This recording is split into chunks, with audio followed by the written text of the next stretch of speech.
Hey, I'm 𝗓𝗏𝗁 with Gristle King, and I'm going to walk you through HIP51, both what it means for you and what it means for the Helium network.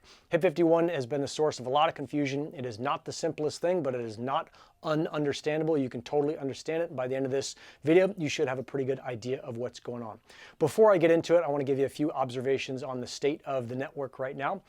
Helium and cryptocurrency in general is in a place where there's a lot of fear, a little bit of blood in the streets. People are a little bit worried. So before you go do anything crazy, chill out, and basically the thing right now to do is almost nothing. If you do want to grow in this space, I recommend you find a group of people, or you build a group of people, or you join a group of people who are positive, who are willing to help each other, who are willing to share information, and will help you navigate through what are sometimes pretty confusing waters. To do this for me, I built the Gristle Crew. The Gristle Crew is a group of folks who meet once a week on Zoom. We've got our own private Discord channels on the Gristle King server. We talk all the time. We're a super active group, and we're always telling each other about what's going on in Helium, what we found out, what's going on in other projects. We're bringing in guest experts to talk to the Gristle Crew and talk us through their projects. It's a place where there's a lot of positivity, a lot of knowledge, and it's a great place to have a group of like-minded folks around you to get you through these pretty turbulent times. Now, you don't have to join the Gristle Crew. You certainly can if you want. It's $49 a month. You can build your own thing if you want. Whatever you do, my suggestion to you, if you want to get through the kind of craziness that is here and now, and that is probably also coming in the crypto world, is put together a group. With that, let's jump into HIP51.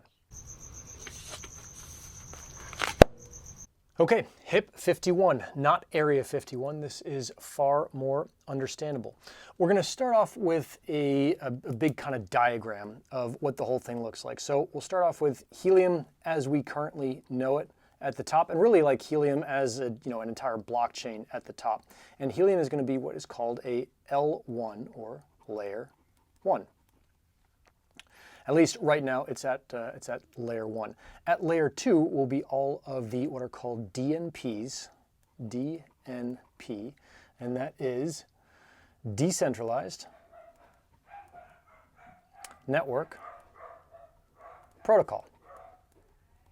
Okay, so those are all of our L2s. The DNPs are L2s, and this is what it looks like. If this is Helium down here, we've got two big splits. One is going to be over here, and that is going to be something that you don't need to worry about at all. It does concern some of you, it does piss off some of you. There's nothing you can do about it, so I don't think worrying about it helps, and that is some portion, 33% of all HNT produced goes to HST, which are Helium security tokens, and those are the investors. The reason that those guys and girls are getting those HNT, or 33% of all HNT, is that they valued the company at $1 billion, and they put in a couple $100 million to own a piece of the company, and so they get a third of it. That's just the deal. I know that upsets a couple of you, but pound sand. That's just how the world works, dog. Okay, the second thing, and this is the far more important piece, is these are all the layer 2s. And so this will be, and we'll have a couple of them here,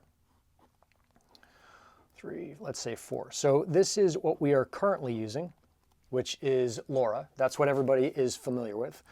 Most of us are also familiar with 5G, which will be probably the second L2 or layer 2. But there are also going to be other protocols. There's going to be Wi-Fi. There may be a CDN, which is a content delivery network. There may be VPNs, and there may be other stuff. Right? There could be, I'll put a little question mark there. It could be satellites. There could be like anything where you're transferring data. Remember that Helium has said, look, that they want the data credit, the Helium data credit, to be the coin of the realm when it comes to moving information around the world. So any of these protocols and more could be added.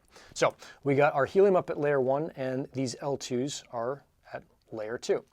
So the next thing that you might have a question about is, are there going to be different tokens, right? Because Helium has HNT.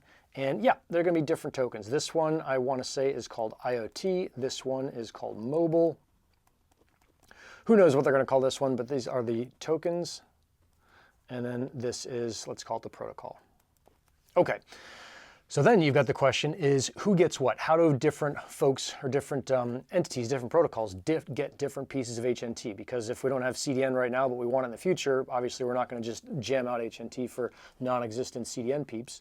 And probably more concrete is how do we get something to the 5G folks who are coming online and still honor and make sure that we're taking care of and rewarding appropriately the folks who are running the LoRa miners. And LoRa miners are what pretty much everyone is running right now. Right, we got 860-ish thousand of the LoRa folks. We got, I don't know, 2,500 of the 5G folks. I'm one of them. I'm on both sides of this, so I get it. There are two aspects to this. The first part is the governance piece, and I'll just put that as gov. Gov is going to come down to what's called VEHNT for voter escrow HNT. And that just means that you're going to stake your HNT, and by doing that, you're going to get some portion of a vote. So that is the super short version of that. The other part is how things get rewarded, and this is called, I want to say, Omni Protocol. This next part, Omni Protocol Incentive. And the way that this works is they basically look at three important parts of every one of these protocols. So here's this one, here's this one, here's this one, et cetera, et cetera. And for each one, they've got three of these numbers that they multiply together to give you a what's called a DAO, for Decentralized Autonomous Organization Utility Score. And that DAO Utility Score is calculated by this V times D times A. And what do those mean? V, I think of this as volume, but it's not. It's the volume, the number of staked tokens. So if a bunch of folks over on the LoRa side are like, yep, I'm staking all my HNT, I'm gonna delegate my VEHNT to LoRa, then that number, this V number, goes up. The D is the data. Now, it's a little bit more complicated than this. This is calculated in data credits as US dollars, but for right now, we're gonna think of this as how much data is flowing through that particular protocol. Is there a bunch flowing through LoRa or 5G or Wi-Fi or whatever? And then the last piece, A, is think of this as the amount or number of devices in that protocol. Now, this isn't exactly right. There's a couple other pieces, a couple of variables here, the onboarding fee and all the rest of that number of devices in that protocol, sorry. But V times D times A gives you your DAO utility score. Now I'm going to make up some DAO utility scores here to give you an idea of how this works. Again, these are made up. This is just kind of me guessing. Let's say we get 4 years down the road and all 5 of these are on board. And when you multiply V times D times A for the LoRa protocol, you get the number 30. When you do this for the 5G protocol, you again get the number 30. So I'm just kind of guessing that those two are pretty equal in the next couple years. Mobile will have less devices, but it will have more data. LoRa will have more devices and probably less data. And then stake tokens ends up being whatever it is. Let's say that Wi-Fi shakes out their number is 20 when you multiply V times D times A. And I'm just making this up, like I'm not doing secret calculations and getting it. I'm just kind of making these up to make this example. And then CDN gets 15 and VPN gets 5. Now you mathematician whizzes will have seen that 30 plus 30 is 60, plus 20 is 80, plus 15 is 95, plus 5 is 100. So if we add all of these up, plus, we get 100. And the way that you get your DAO utility score is you get your V times D times A. So in this case, we're going to look at this one, and it'll be 30 over 100, the total amount, and that gives you, in this case, the math is super easy, 30%. So when it comes to the amount of HNT that you get, right, the 60, whatever it is, 7% of HNT that comes and flows to all of these protocols, you'll get 30% of that 67%, right? HST keeps getting their 33% no matter what, but this gets split out according to this equation. And that, at very broad strokes, is HIP51. Next up, let's do how the LoRa piece will break down as far as we know it right now. Okay, so how does it break down for an individual network, and really the only network that we actually have a good idea on? Let's talk first about how the whole thing breaks down overall as far as HNT going to all of the different protocols. Let's say for right now that this circle right here represents year 1. Okay, so here's our year 1 circle. And in year one, which is basically this year, so the rest of 2022 out to August of 2023 when the first or the next halving occurs, but for right now we're just going to worry about this, is let's just, and these are, again, these are guesses, let's say that 5G is going to do about 10% of all of the data movement on the network. So, or sorry, 5G, by the time you do your DAO Utility Score, gets 10%. So this is 5G, and 5G gets 10% of that DAO Utility Score, which affects the Omni Protocol Incentive, which means that 90% of all the HNT that is released to the different protocols, right? So the HNT that's released out to the different protocols, 90% of that will go to LoRa, all right? That's kind of year one. Now, this may be 11%, and maybe 15%, and maybe 2%, but I'm just guessing it at 10%. So now what we're going to do is we're going to look at what happens with all of the space in here. Right, I'm shading it in for you. What does this look like if this now is our LoRa circle? So we took this 90% in here, we took only the LoRa stuff, and now we're going to break down the LoRa rewards because it's going to be a little bit different than it was.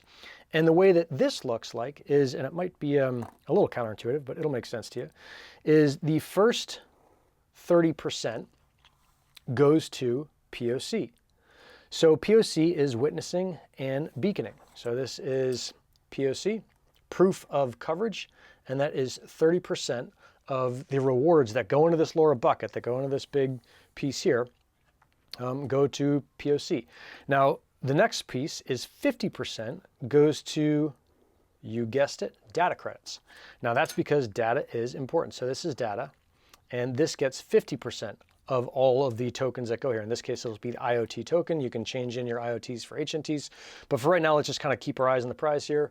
This is what we're looking at. So if this 50% doesn't get used up, then the remainder of it, whatever is the remainder, is going to go to the POC crowd. So this means, because everyone has a pretty good idea that there is not a ton of data banging around the network right now, that 80% of all the rewards that go to LoRa will go to POC, which means they will go to hotspots, just like the one that you own. Okay, what about this little slice of the pie here? It gets broken into three almost equal areas. There is a 7% slice here. There is another 7% slice here, and the last piece is a 6% slice. So 7% of this goes to what are now going to be called oracles. And oracles play the role of that validators have played in the current Helium network. So 7% goes to the validators. That's pretty darn close to what they're getting right now. 7% goes to, and this one is new, goes to operations. And operations will be conducted and overseen by the Helium Foundation. Now, the cool thing about that is not like they're just going to pocket a bunch of IoT and go waltzing off in the sunset. That is not their style or their intent. What they're going to do that is really cool is they are able to take that part of that 7%, whatever part they decide to take, and use it for special projects like rewarding lone wolf deployments. So right now, you know that if you have a hotspot in the middle of the desert or farmland or whatever, there's no other hotspots around it, you can't earn anything, is this 7% of all HNT may go towards rewarding those lone wolf hotspots, and that is one of the intents of being able to have that 7% kind of discretionary, and maybe that's the wrong term to use, but close enough. The last part is this 6%, and this goes back to folks who stake the VE for vote escrowed HNT. And that's the breakdown for LoRa. Now, who knows what it's going to look like for 5G, because 5G doesn't have the same kind of POC piece. It may be much less POC on 5G. It might be a totally different thing. It might be way more data. But what I wanted to show you was that for the first protocol that we're going to use this on, which is LoRa, this is going to be the breakdown under it's actually going to be HIP 52, which is the LoRa piece. But yeah, that is how it works. All right, let's talk next about how this pie is going to shrink over time and how that is going to affect you. Now we're going to talk about what's going to happen over the next couple of years so that you have correct expectations about what your LoRa miners will bring you.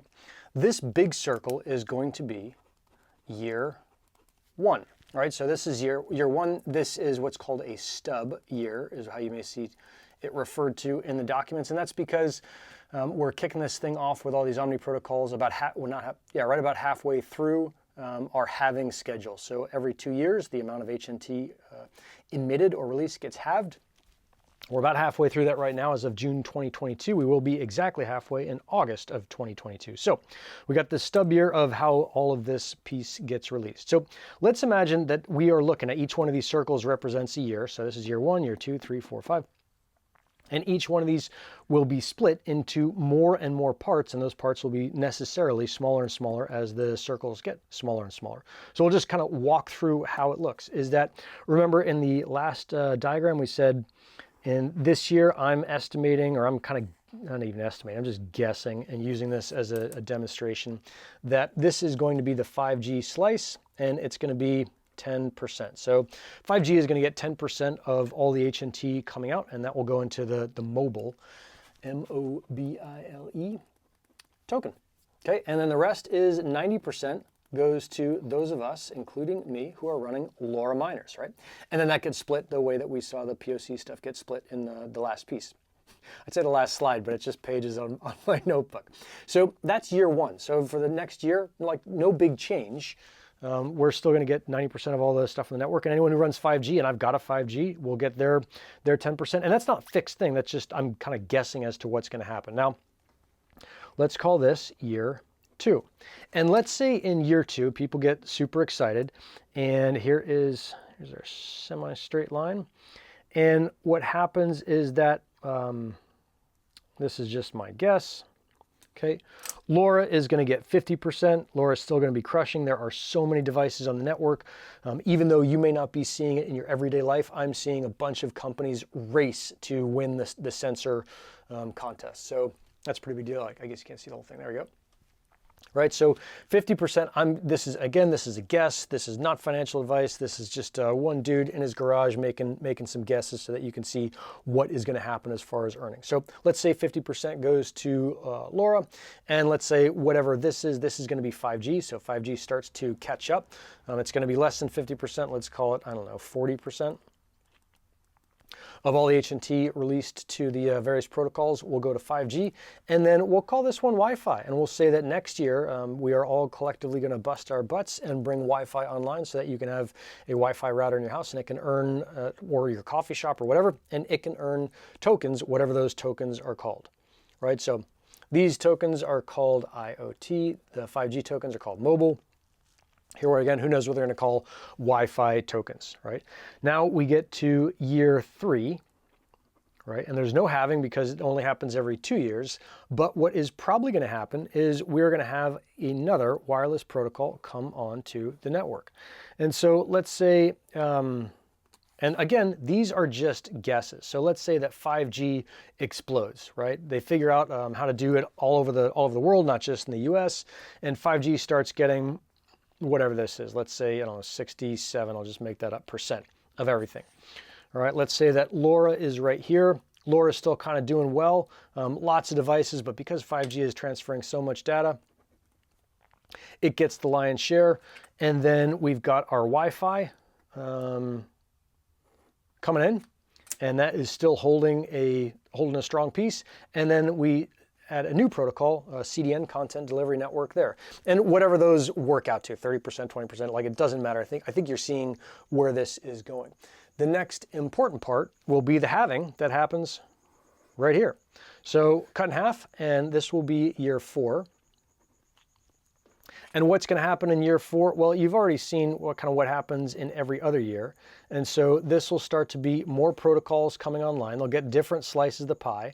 And those slices will get thinner and thinner. So maybe this is 5G, and this is still IoT, and this is Wi-Fi, and this is CDN, and this is VPN, right? However it shakes out. Maybe VPN comes in right here, who knows? And then this, sorry, I put year 4. And then this is year 5, right? And you can continue to kind of make these guesses as to what's going to happen to all of the HNT that is going out there as we add more and more pieces on there. This is where, the satellite comes in, and the next thing. So this is 5G, this is IoT, this is Wi-Fi, this is satellite, et cetera, et cetera, et cetera. So you see, not only is the pie getting smaller, the slices are also getting smaller as more and more protocols come on the network. Now, You may be freaking out and saying, well, I'm never going to make anything on this thing. But keep in mind, if all of these protocols are on here, the price of HNT, this is not financial advice, this is just my guess, the price of HNT is probably going to go up, right? If we have this much penetration across the entire telecommunications industry, we'll be doing something right as a community, and that something right is very likely to be rewarded with HNT, the price of HNT going up. Now, what it's going to go up to, your guess is almost as good as mine, maybe in some cases much better. But that's kind of the way to think about what's going to happen over the next couple of years. Now, at some point, the pie size kind of stops getting smaller, the whole burn and mint equilibrium kicks in. But for right now, I think this is a really good way to think about how all this is going down. And that's the time stuff. Hey, there is one thing that I did forget to say, or I think I got wrong, and I'm just going to go back and fix it now, is when I had said on this, let's go back to this page here. I think I know I'd said because I wrote it down. The investors get 33%. They might get 35%. I don't think that is a giant deal. I know that you mathematicians will scream about 2% of a large number being a large number. Whatever it is, you can't do anything about it. You can't change it. So it's not worth worrying about, but just for the sake of attempting to be accurate, I'm going to clean that up. Okay, that is HIP51 explained. Hopefully you understand the whole thing from soup to nuts. So the L1 idea, the layer 1 idea, the layer 2 idea, all the different protocols, how those protocols all add up, how the incentive works, how the voting works, so governance working on staked IoT, and then how it works in our specific network, you know, the 90% that we get, and how our breakdown goes. And this may change, but it's probably pretty darn close. And then this last piece that we just did, which is how it will change over time. With that, you should have a pretty good understanding not only of HIP51, but of what Helium is doing and what the goals are, and then you get to decide what your part is in it. All right, that is all I've got for now. Rock and roll. Let's wrap this thing up. Okay, so that is HIP51. Hopefully you have a much better understanding of it now. Now, what you may see and what I find on YouTube is someone is going to point out where I made some mistake. I'm sure I made at least one small mistake in that video, but the big picture ideas are correct, right? Is that we've got the layer 1 of Helium, we got the layer 2 of all the different DNPs, all the decentralized network protocols, and the breakdown of how it's going to work and how the pie is going to shrink over time. So that's HIP51. Hopefully that was helpful to you. If you like the way that was explained, if you want to get more of that kind of information, if you want to join up with a group of folks who are all helping each other understand both this domain and other domains, I would love to invite you to join the Gristle crew. The Gristle crew meets once a week on Zoom for about an hour. During that meeting, we'll talk about what's going on in Helium, what's going on in other projects. We'll have experts come in, and those experts may be the founders of other projects. Those may be experts inside Helium. Those may be 5G experts. Any kind of information that is valuable, I'll bring that in, and they'll talk to the Gristle crew, and you'll get a great track on what is going on in the world of Helium and really in the world of blockchain and meat space. So that's my invite to you, is join the Gristle crew. Whatever you do, have a radical day, and I hope that you succeed and rock on with Helium. Ciao, ciao.